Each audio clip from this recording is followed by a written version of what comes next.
തദ്ദേശ ഭരണ തെരഞ്ഞെടുപ്പിലെ റിസൾട്ട് അതേപടി നിയമസഭയിൽ ആവർത്തിക്കണമെന്നൊന്നുമില്ല. അതൊക്കെ വളരെ വ്യത്യസ്തമാണ്. ഇപ്പോൾ തദ്ദേശ ഭരണ തെരഞ്ഞെടുപ്പിൽ ഒരു ഫലമാകാം, നിയമസഭയിൽ മറ്റൊന്നാകാം, പാർലമെൻറ്റിൽ മറ്റൊന്നാകാം. അതൊക്കെ കേരളത്തിൽ എപ്പോഴും അങ്ങനെ ഉണ്ടായിട്ടുള്ള സംഭവം തന്നെയാണ്.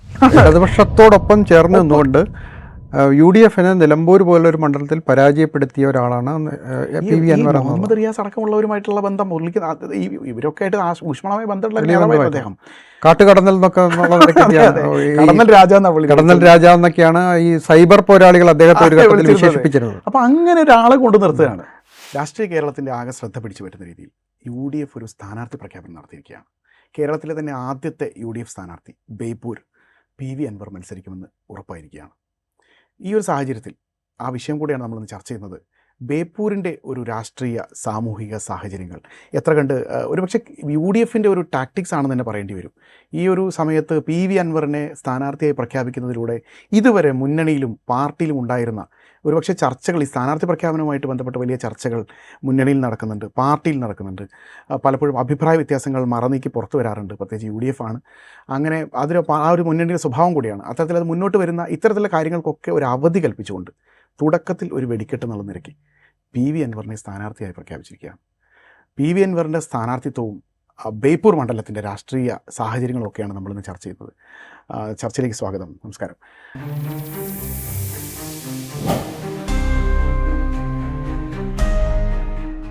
അപ്പോൾ PV അൻവർ UDF-ൻ്റെ സ്ഥാനാർത്ഥിയായിട്ട് പൊടുന്നതിന് ബേപ്പൂരിലേക്ക് വന്നിരിക്കുകയാണ്. വലിയ രീതിയിലുള്ള ഒരു ഇമ്പാക്റ്റ് അൻവറിൻ്റെ വ്യക്തിപ്രഭയെന്നല്ല നമ്മൾ പറയുന്നത്, എങ്കിലും ആ ഒരു സ്ഥാനാർത്ഥി പ്രഖ്യാപനത്തോടെ ബേപ്പൂർ മണ്ഡലം ഒരുപക്ഷെ 67 തൊട്ട് ഇങ്ങോട്ട് CPM-നൊപ്പം ചേർന്ന് നിർത്തുന്ന വലിയ ഇടതുപക്ഷത്തോട് CPM-നോടെന്ന് പറയുന്നത് ഇടതുപക്ഷത്തെ സ്വഭാവമുള്ള ഒരു മണ്ഡലത്തിന് ഒരു പുതിയ മാനം കൈവരുന്നു. ഈ മണ്ഡലത്തിലേക്ക് ഒരുപക്ഷെ നമ്മൾ പലപ്പോഴും കേട്ടുള്ള പോലെ പെട്ടെന്ന് ഒരു പ്രത്യേക ഒരു നറേറ്റീവ് ബിൽഡ് ചെയ്ത് വരുന്നു. അൻവർ വരുന്നു, മണ്ഡലം പിടിക്കുന്നു എന്നുള്ള രീതിയിലേക്ക് നറേറ്റീവ് ബിൽഡ് ചെയ്യാൻ വേണ്ടി UDF-നായി, പ്രത്യേകിച്ച് കോൺഗ്രസിനായി. ഒരുപക്ഷെ ഇത് കോൺഗ്രസിൻ്റെ ഒരു ടാക്ടിക്സ് കൂടെ ആയിരിക്കാം. തുടക്കത്തിൽ വലിയൊരു ഇത്തരത്തിലൊരു പ്രഖ്യാപനം നടത്തുന്നതിലൂടെ രാഷ്ട്രീയ കേരളത്തിൻ്റെ ശ്രദ്ധ മുഴുവൻ PV അൻവറിലേക്കും ബേപ്പൂരിലേക്കും കൊണ്ടുപോകുക എന്നുള്ളത്. ഇപ്പോൾ ഈ പ്രഖ്യാപനം വരുന്നു. ഇനിയിപ്പോൾ അൻവർ ഇപ്പോൾ തന്നെ സജീവമാണ്. LDF-നെ സംബന്ധിച്ചിടത്തോളം സ്ഥാനാർത്ഥി പ്രഖ്യാപനങ്ങളൊന്നും ആയിട്ടില്ല.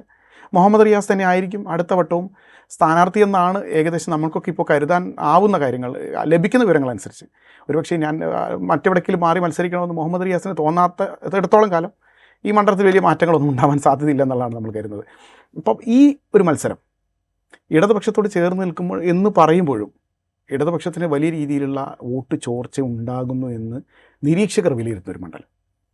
ബേപ്പൂരിനെ സംബന്ധിച്ചിടത്തോളം മുഹമ്മദ് റിയാസിൻ്റെ 28,000-ൽ പരം വോട്ടിൻ്റെ ഭൂരിപക്ഷത്തിൽ നിന്ന് ഈ തദ്ദേശ തെരഞ്ഞെടുപ്പിലേക്ക് എത്തുമ്പോൾ 1340 വോട്ടുകളുടെ ഭൂരിപക്ഷത്തിലേക്ക് CPM ചുരുങ്ങി വരുന്നു. ഈ തദ്ദേശ തെരഞ്ഞെടുപ്പ് ഒരു വോട്ടിംഗ് രീതിയുടെ നിയമസഭാ തെരഞ്ഞെടുപ്പിലെ വോട്ടിംഗ് രീതിയിൽ ലിപ്സ് ആണെന്ന് നമുക്ക് അഭിപ്രായമില്ല, എങ്കിലും വലിയ രീതിയിൽ വോട്ട് ചുരുങ്ങുന്നതായ ഒരു കാഴ്ച ഈ വലിയൊരു അത്ഭുതമല്ലേ?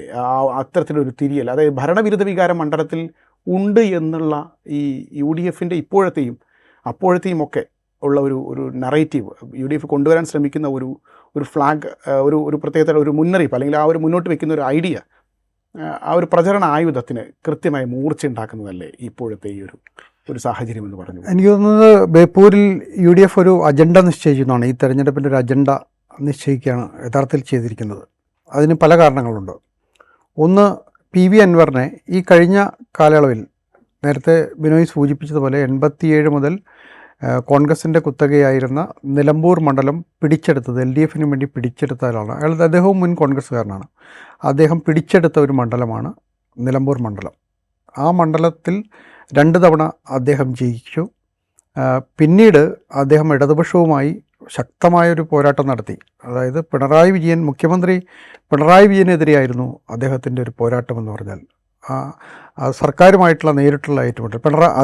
പിണറായി വിജയനെതിരെയും അതുപോലെ തന്നെ മുഹമ്മദ് റിയാസിനെതിരെയുമുള്ള പോരാട്ടമായി. പിണറായിസത്തിനും മരുമോനിസത്തിനുമെതിരെയാണ് ഞാൻ പോരാടുന്നതെന്നായിരുന്നു അദ്ദേഹത്തിൻ്റെ ഒരു പ്രയോഗം തന്നെ. അങ്ങനെ പ്രയോഗവുമായി ക്യാമ്പയിൻ നടത്തുന്ന ഒരാളെയാണ് ഇപ്പം കഴിഞ്ഞ നിലമ്പൂർ ഉപതെരഞ്ഞെടുപ്പ് നടന്ന സമയത്ത് അദ്ദേഹം അവിടെ സ്വതന്ത്ര സ്ഥാനാർത്ഥിയായി മത്സരിച്ച ആളാണ്. അദ്ദേഹത്തിന് കാര്യമായ ഒരു നേട്ടമൊന്നും ഉണ്ടാക്കാൻ കഴിഞ്ഞില്ല. UDF അവിടെ വളരെ ശക്തമായി വിജയിക്കുകയും ചെയ്തു.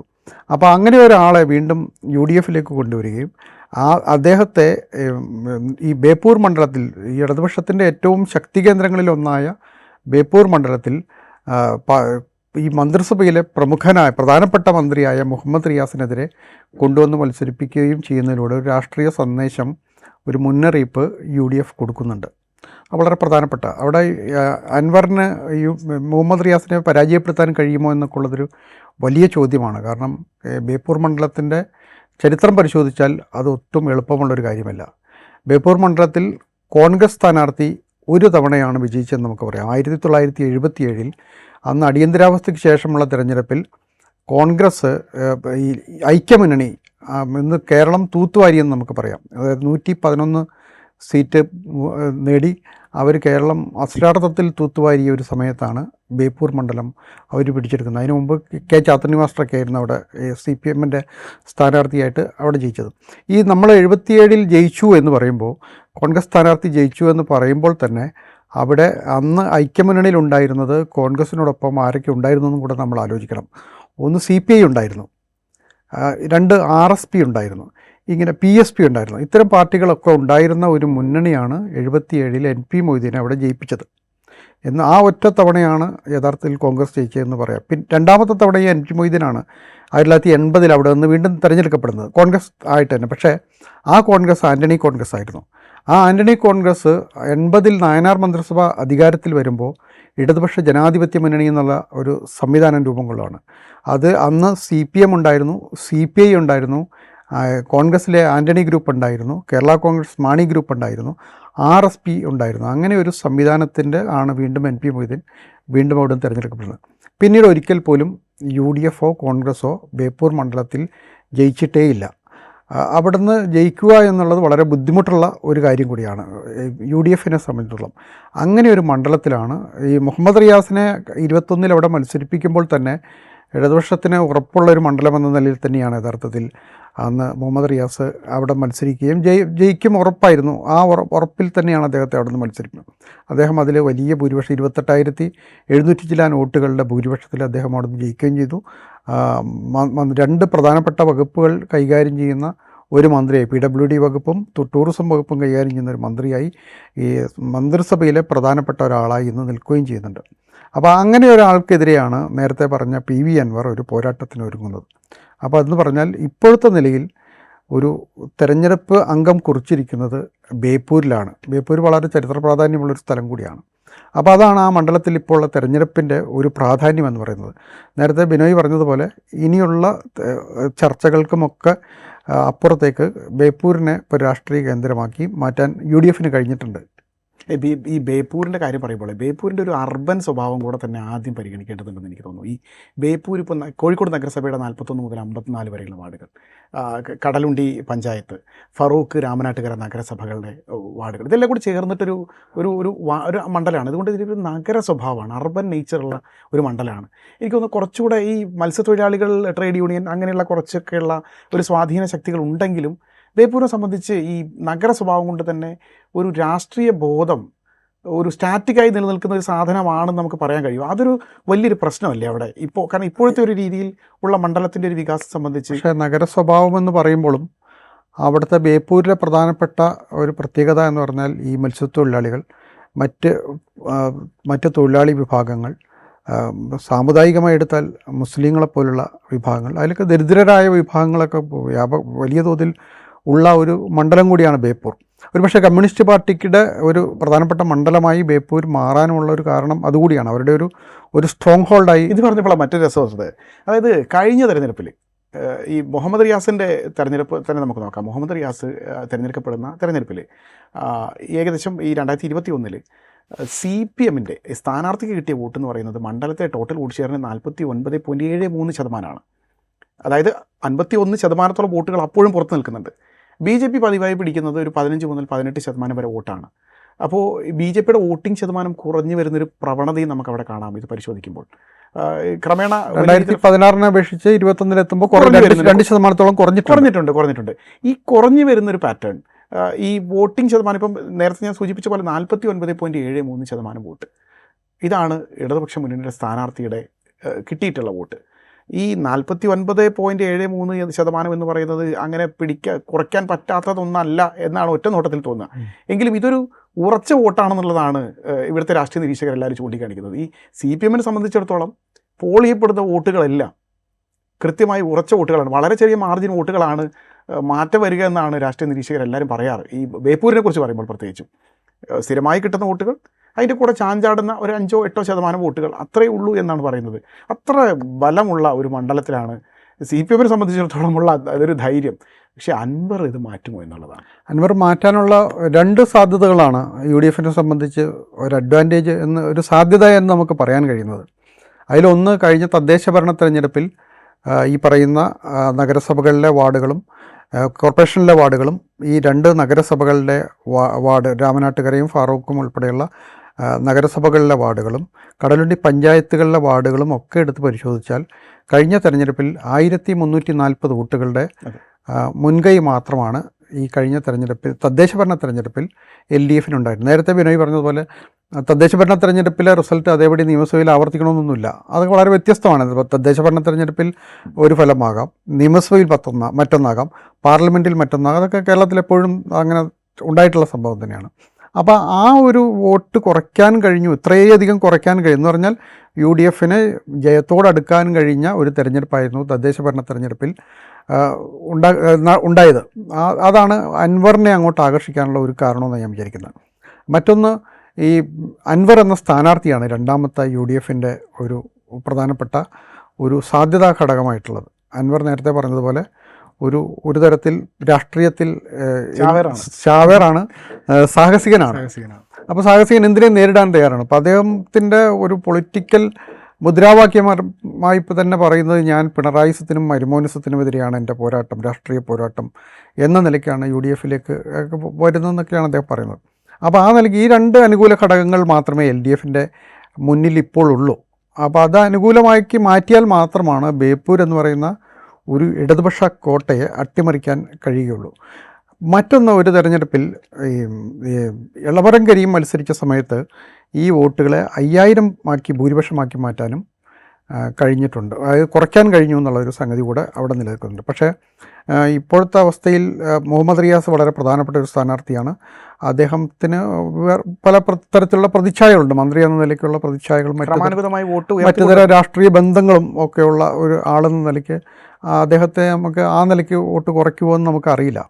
എന്തായാലും ഈ 2 ഘടകങ്ങളല്ലാതെ LDF-ന് അനുകൂലമായ മറ്റെന്ത് ഘടകം എന്ന് ചോദിച്ചാൽ ഭരണവിരുദ്ധ വികാരം അതിശക്തമായാൽ അത് ഒന്നാമത് പിണറായി വിജയനായിരിക്കും ലക്ഷ്യപ്പെടുക. പക്ഷേ അദ്ദേഹത്തിൻ്റെ മണ്ഡലത്തിൽ ഒരു കാരണവശാലും തോൽപ്പിക്കാൻ കഴിയില്ല.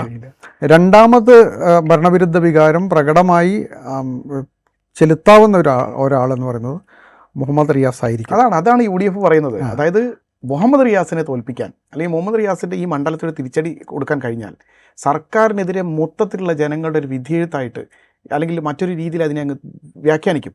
ഒരുപക്ഷെ UDF അധികാരത്തിൽ എത്തിയില്ലെങ്കിൽ പോലും സർക്കാരിനെതിരെയുള്ള ശക്തമായ ജനങ്ങളുടെ വിധിയെഴുത്തായി ബേപ്പൂർ മണ്ഡലത്തിലെ ഒരു ജയത്തെ വ്യാഖ്യാനിക്കാൻ കഴിയും. അതൊരു ഷുവർ ബെറ്റാണെന്നുള്ള രീതിയിലാണ് UDF മുന്നോട്ട് പോകുന്നത്. ഇവിടെ ഈ ഭരണവിരുദ്ധ വികാരം എന്നൊക്കെ പറഞ്ഞ് UDF-ൻ്റെ പ്രചാരണം ഏകദേശം തുടക്കം വിട്ട ഒരു സാഹചര്യം കൂടിയാണ്. ഈ ഭരണവിരുദ്ധ വികാരമാണ് UDF പ്രധാനമായി മണ്ഡലത്തിൽ മുന്നോട്ട് വയ്ക്കുന്നത്. ഈ സർക്കാരിൻ്റെ പല സ്ഥലത്തുള്ള ഇതിപ്പോൾ നമ്മൾ ഏത് മണ്ഡലമാണെങ്കിലും ഏത് പാർട്ടി ഭരിച്ചാലും ഈ ഭരണവിരുദ്ധ വികാരം എന്ന് പറയുന്നത് വളരെ നമുക്ക് തള്ളിക്കളയാൻ പറ്റാത്തൊരു സാധനമാണ്. ജനങ്ങൾ കുറച്ച് കഴിയുമ്പോൾ ഏത് സർക്കാരിനെയാണെങ്കിലും ഒരു അല്പം ബോറടിക്കും. സർക്കാരിനോട് പലതരത്തിലുള്ള അകൽച്ചയുണ്ടാവും. അത് കാലഘട്ടം തുടരും തോറും ഈ തരത്തിൽ അകൽച്ച കൂടി വരും. സർക്കാരിൻ്റെ ഭാഗത്തുണ്ടാകുന്ന മാറ്റങ്ങൾ മറ്റു പലതുമാണ്. എങ്കിലും ഈ തരത്തിൽ ജനങ്ങളും സർക്കാരും തമ്മിൽ കാലാന്തരെ അകന്നിങ്ങനെ പോകുന്ന ഒരു സാഹചര്യം എല്ലായിടത്തും ഉണ്ടാകാറുണ്ട്. ബേപ്പൂർ അത്തരത്തിലൊരു സാഹചര്യം ഉണ്ട് എന്നാണ് UDF പറയുന്നത്. ഇപ്പം 206 കോടി രൂപയോളം വരുന്ന ഒരു റോഡ് വികസന പദ്ധതിയൊക്കെ വരുന്നു. പലതരത്തിലുള്ള പ്രൊജക്റ്റ് ഇവിടെ നടക്കുന്നുണ്ട്. ബേപ്പൂരിൽ സർക്കാർ ബീച്ചൊക്കെ വലിയ മാറ്റങ്ങൾ സർക്കാർ കൊണ്ടുവന്നിട്ടുണ്ട്. ഈ മുഹമ്മദ് റിയാസിൻ്റെ കാലത്ത് തന്നെ വലിയ മാറ്റങ്ങൾ വരുത്താനൊക്കെ ഇടതുപക്ഷ മുന്നണിക്കായിട്ടുണ്ട്. ബേപ്പൂരിൽ വലിയ മാറ്റങ്ങൾ വരുന്നുണ്ട്. എങ്കിലും ജനോപകാരപ്രദമായ, ജനങ്ങൾ ആവശ്യപ്പെടുന്ന, ജനങ്ങളുടെ എക്കാലത്തെയും പല ആവശ്യങ്ങളിലും ഒന്നുമായിട്ടുള്ള പല ആവശ്യങ്ങൾ മുന്നോട്ട് വയ്ക്കപ്പെട്ടിട്ടുണ്ട്. ഇതിൽ പലതിനോടും ഇടതുപക്ഷ മുന്നണിക്ക് നീതി പുലർത്താൻ പറ്റി. ഇപ്പോൾ ബേപ്പൂരിൻ്റെ ഒരു പരമ്പരാഗതമായിട്ടുള്ള ഒരു ശൈലി, ബേപ്പൂരിൻ്റെ ഒരു ചരിത്രം, അല്ലെങ്കിൽ ബേപ്പൂർ നിർമ്മാണത്തിലുള്ള വൈദഗ്ധ്യം, ബേപ്പൂർ ഒരു പഴയ പുരാതനമായ ഒരു പോർട്ട് ടൗൺ എന്നുള്ള നിലയിലുള്ള ബേപ്പൂരിൻ്റെ ഒരു എക്സിസ്റ്റൻസ്, ഇതിനോടൊക്കെ എത്ര കണ്ട് നീതി പുലർത്താൻ പറ്റി എന്നുള്ളൊരു ചോദ്യം അവിടെ എങ്ങനെ നിൽക്കുകയാണ്. ആ ചോദ്യത്തിൽ നിന്നാണ് UDF അവരുടെ ഈ ഭരണവിരുദ്ധ വികാരം എന്ന് പറഞ്ഞ നൂല് കുരുത്ത് ഈ മുഹമ്മദ് റിയാസിനെതിരെ വരുന്നതെന്നുള്ളതാണ്. അപ്പം ഈ അൻവർ എന്ന് പറയുന്ന ഒരാൾ രണ്ട് തരത്തിൽ UDFനെ സംബന്ധിച്ചിടത്തോളം സിഗ്നിഫിക്കൻ്റ് ആണ്. ഒന്ന്, എന്തും ചെയ്യാൻ പോകുന്നവൻ എന്നുള്ള നിലയ്ക്ക് ഇവനെ കണ്ടോന്ന് പറഞ്ഞ് മുൻപോട്ട് നിർത്തി ഈ ഇടതുപക്ഷത്തെ ഭീഷണിപ്പെടുത്താൻ പറ്റുന്ന, ഇടതുപക്ഷത്തിന്റെ കളരിയിൽ അടിയും തടയും പഠിച്ച ആളാണല്ലോ. അത് തന്നെയാണ് അൻവറിന്റെ പ്രത്യേകത. ഇടതുപക്ഷത്തോടൊപ്പം ചേർന്ന് നിന്നുകൊണ്ട് UDFനെ നിലമ്പൂർ പോലൊരു മണ്ഡലത്തിൽ പരാജയപ്പെടുത്തിയ ഒരാളാണ് PV അൻവർ. മുഹമ്മദ് റിയാസ് അടക്കമുള്ളവരുമായിട്ടുള്ള ബന്ധം ഇവരൊക്കെ ആയിട്ട് ഊഷ്മളമായ ബന്ധമുള്ള അദ്ദേഹം കാട്ടുകടന്നൽ എന്നൊക്കെ കടന്നൽ രാജ എന്നൊക്കെയാണ് ഈ സൈബർ പോരാളികൾ അദ്ദേഹത്തെ ഒരു ഘട്ടത്തിൽ വിശേഷിപ്പിച്ചിരുന്നത്. അപ്പൊ അങ്ങനെ ഒരാളെ കൊണ്ടു നിർത്തുകയാണ്. അപ്പോൾ ഡൈവേഷൻ നിലവിലുള്ള രാഷ്ട്രീയ സാഹചര്യങ്ങളെ വഴിതിരിച്ചുവിടുന്നു. അതോടൊപ്പം തന്നെ ഈ പറയുന്ന പോലെ മണ്ഡലത്തിൽ ജയിക്കാം എന്നുള്ളൊരു പ്രതീതി തുടക്കം മുതലേ അൻവറിനെ സംബന്ധിച്ചുള്ള ഒരു എനർജി ഹൗസ് ആണല്ലോ. അൻവർ ഞാൻ ജയിക്കും എന്നുള്ള രീതിയിൽ ഒറ്റ നിലപ്പിൽ അങ്ങനെ നിൽക്കും. UDFനെ സംബന്ധിച്ചൊരു പവർ ഹൗസും കൂടിയാണ്. ഇവിടെ നിന്ന് അൻവറിൽ നിന്ന് ഊർജ്ജം ഉൾക്കൊള്ളാൻ സാധിക്കും എന്നുള്ള രീതിയിൽ അങ്ങനെയാണെന്ന് എനിക്ക് തോന്നിയിട്ടുണ്ട്. ഈ അൻവർ UDF എയ്തൊരു അസ്ത്രമാണ് യഥാർത്ഥത്തിൽ PV അൻവർ എന്ന് പറയുന്നത്. അതിൻ്റെ കാരണം എന്ന് പറഞ്ഞാൽ, ഒന്ന്, അൻവർ നടത്തിയ ഈ നിലമ്പൂർ തെരഞ്ഞെടുപ്പിന് തൊട്ട് മുമ്പായി നടത്തിയ അവരോടൊപ്പം ഏറ്റവും ശക്തനായി പിണറായി വിജയനുമായി ഏറ്റവും അടുത്ത് നിൽക്കുകയും പിണറായി വിജയനെ എല്ലാ കാലത്തും പിന്തുണയ്ക്കുകയും ചെയ്തിരുന്ന ഒരാളായിരുന്നു PV അൻവർ. നമുക്കറിയാം, ഒരുപക്ഷെ പാർട്ടിക്കാരെക്കാളും കൂടുതൽ ശക്തമായി എല്ലാ പ്രതിസന്ധി ഘട്ടങ്ങളിലും പിണറായി വിജയനോടൊപ്പം നിൽക്കുന്ന ഒരാളായിരുന്നു. പക്ഷേ അദ്ദേഹം തന്നെയാണ് ഏറ്റവും ശക്തമായി കഴിഞ്ഞ UDFനേക്കാളും ശക്തമായി, കോൺഗ്രസിനേക്കാളും ശക്തമായി പിണറായി വിജയനെ എതിർത്ത LDF സർക്കാരിനെ എതിർത്ത ഒരാൾ കൂടിയാണ്. കൃത്യമായ ചില പൊളിറ്റിക്കൽ ഇഷ്യൂസ് വെച്ചിട്ടായിരുന്നു. ഒന്ന്, ഈ പറയുന്ന പോലീസിന് എതിരായിട്ടുള്ള ശക്തമായ വിമർശനങ്ങൾ, സ്വർണ്ണക്കള്ളക്കടത്തുമായി ബന്ധപ്പെട്ട ആരോപണങ്ങൾ, അത് പോലീസുകാരെ ഉദ്യോഗസ്ഥന്മാരെ അവിടെ രക്ഷിക്കാൻ ശ്രമിച്ചു എന്ന പോലുള്ള വിഷയങ്ങൾ, പോലീസ് നടത്തിയ ചില അതിക്രമങ്ങൾ, അതിനെക്കുറിച്ച് അൻവർ ചൂണ്ടിക്കാണിച്ച വിഷയങ്ങൾ, അതുപോലെ തന്നെ ഈ വർഗീയ ശക്തികളെ പ്രീണിപ്പിക്കാൻ ശ്രമിക്കുന്നു എന്നൊക്കെ പറയുന്ന സംഗതികൾ, ഈ ഇടതുപക്ഷം വർഗീയ ശക്തികളെ പ്രീണിപ്പിക്കാൻ ശ്രമിക്കുന്നു, സംഘപരിവാർ ശക്തികളെ പ്രീണിപ്പിക്കാൻ ശ്രമിക്കുന്നു എന്നൊക്കെ പറയുന്ന ആരോപണങ്ങൾ, ഈ ആരോപണങ്ങളുടെ കുന്തമുനയാണ് യഥാർത്ഥത്തിൽ അൻവർ. അതാണ് ഞാൻ പറഞ്ഞ ഒരു അസ്ത്രമാണ് എന്ന് പറഞ്ഞാൽ. അതായത് UDFന് പറയാൻ കഴിയാത്ത കാര്യങ്ങൾ പോലും അതിശക്തമായി ഉന്നയിച്ച ഒരാളാണ് PV അൻവർ എന്ന് പറയുന്ന മുൻ ഇടതുപക്ഷ സഹയാത്രികൻ. ആ സാഹചര്യത്തിൽ അൻവർ ഈ മണ്ഡലത്തിൽ വിളിച്ചു പറയുന്ന പല കാര്യങ്ങളും കേരളം മുഴുവൻ ചിലപ്പോൾ ഒരുപക്ഷെ എക്കോ ചെയ്തേക്കാം. അങ്ങനെ കൂടെ ഒരു ഘട്ടത്തിൽ ഒരു തെരഞ്ഞെടുപ്പിൽ MV രാഘവനെ കേരളം മുഴുവൻ കൊണ്ടുനടന്നിരുന്നു, ഒരു ഐക്യ ജനാധിപത്യ മുന്നണി കൊണ്ടുനടന്നിരുന്നു. പാർട്ടിയിൽ നിന്ന് പിളർന്ന് രാജിവെക്കുകയും CMP ഉണ്ടാക്കുകയും ചെയ്ത സമയത്ത് കേരളം മുഴുവൻ അദ്ദേഹത്തെ കൊണ്ടുവരണം. അത്രയും ശക്തനൊന്നും അല്ല PV അൻവർ. അന്ന് MV രാഘവൻ CPMൻ്റെ കടുത്ത ശത്രുവായി മാറിയിരുന്നു.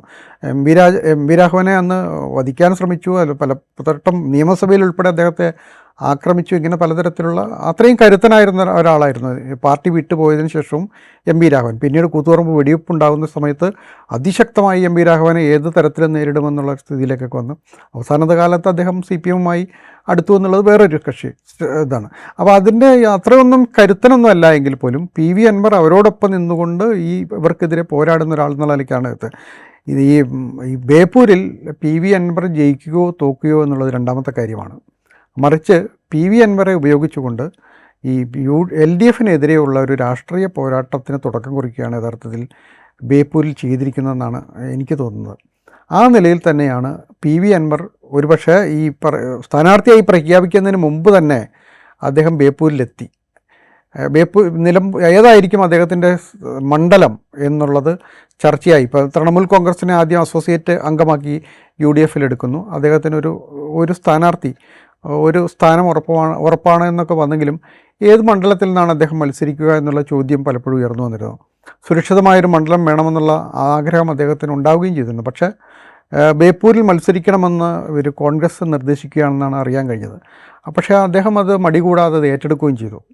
ബേപ്പൂരെങ്കിൽ ബേപ്പൂർ, ഞാൻ കേരളത്തിൽ എവിടെയും മത്സരിക്കാൻ, 150 മണ്ഡലങ്ങളിൽ എവിടെയും മത്സരിക്കാൻ ഞാൻ തയ്യാറാണ് എന്ന നിലയ്ക്കാണ് അദ്ദേഹത്തിന്. അങ്ങനെ ഒരു സാഹസികനായൊരു പോരാളി എന്നൊക്കെ വിശേഷിപ്പിക്കാം.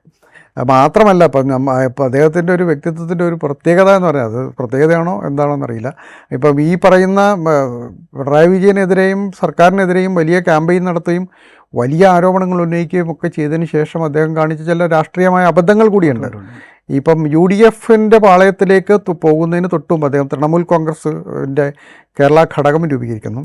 ഘടകം രൂപീകരിച്ചെന്ന് മാത്രമല്ല, അദ്ദേഹത്തിന് ഉപതെരഞ്ഞെടുപ്പ് നടന്ന പാലക്കാടും ചേലക്കരയിലും ഞങ്ങളുടെ സ്ഥാനാർത്ഥികളെ നിർത്തണം, യു ഡി എഫ് അംഗീകരിക്കണമെന്ന് ആവശ്യപ്പെടൂ. സ്വാഭാവികമായിട്ടും യു ഡി എഫ് പോലുള്ളൊരു സംവിധാനത്തിന് അത് അംഗീകരിക്കാൻ കഴിയില്ല എന്ന് ഉറപ്പായിരുന്നു.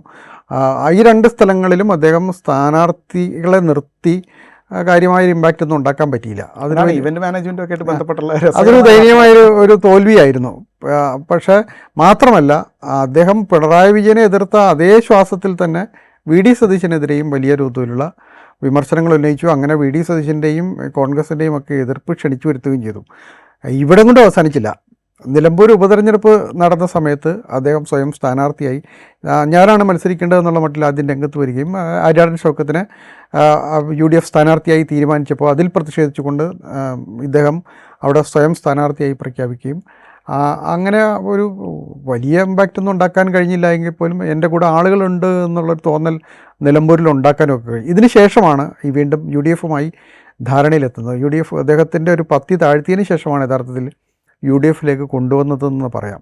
അപ്പോൾ എന്തായാലും ഈ ബേപ്പൂരിലേക്കുള്ള അദ്ദേഹത്തിൻ്റെ വരവ് ഒരു തരത്തിൽ വലിയൊരു രാഷ്ട്രീയ പോരാട്ടമായി അത് ബേപ്പൂരിനെ മാറ്റുമെന്നുള്ള കാര്യത്തിൽ ഒരു സംശയമില്ല.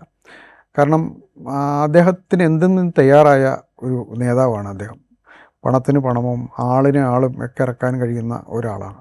അപ്പോൾ അതുകൊണ്ട് മുഹമ്മദ് റിയാസ് ഇപ്പോൾ ഉറച്ചൊരു സീറ്റാണെങ്കിൽ പോലും അദ്ദേഹത്തിന് അവിടെ എളുപ്പത്തിൽ വീണ്ടും ജയിച്ച് കളയാമെന്നുള്ളൊരു പ്രതീക്ഷ ആസ്ഥാനത്താണെന്ന് എനിക്ക് തോന്നുന്നു. ഈ ബേപ്പൂരിനെ കുറിച്ച് പറയുമ്പോൾ ഈ ബേപ്പൂരിൻ്റെ ഒട്ടുമിക്ക വിശേഷങ്ങളൊക്കെ നമ്മൾ ചർച്ച ചെയ്ത് പോയി എന്ന് എനിക്ക് തോന്നുന്നു. എങ്കിലും ബേപ്പൂർ ഇപ്പോൾ രാഷ്ട്രീയ കേരളത്തിൻ്റെ വലിയ ശ്രദ്ധ പിടിച്ചു പറ്റുന്ന ഒരു മണ്ഡലമായി മാറിയിരിക്കുന്നു. ബേപ്പൂർ വലിയ സ്റ്റാർ ഫൈറ്റൊന്നുമല്ല നടക്കുന്നതെന്ന് നമുക്കെല്ലാവർക്കും അറിയാം. എങ്കിലും സ്ഥാനാർത്ഥികളുടെ പ്രത്യേകത കൊണ്ട് തന്നെ ഒരു സ്ഥാനാർത്ഥിയുടെ പ്രത്യേകത കൊണ്ട് തന്നെ ബേപ്പൂരിലേക്ക് താൽക്കാലികമായെങ്കിലും രാഷ്ട്രീയ കേരളത്തിൻ്റെ ശ്രദ്ധ തിരിക്കാൻ യു ഡി എഫ് ക്യാമ്പിനായിട്ടുണ്ട്. ബാക്കി ബേപ്പൂരിലെ കാര്യങ്ങളൊക്കെ ശേഷം സ്ക്രീനിൽ കാണാമെന്ന് പറയുന്നത് പോലെയാണ്. ജനങ്ങൾ വിധി എഴുതട്ടെ, ജനങ്ങൾ വിഷയങ്ങൾ ചർച്ച ചെയ്യട്ടെ, വികസനം ചർച്ചയാവട്ടെ. അടുത്ത ആഴ്ച മറ്റൊരു വിഷയമായി വീണ്ടും കാണാം.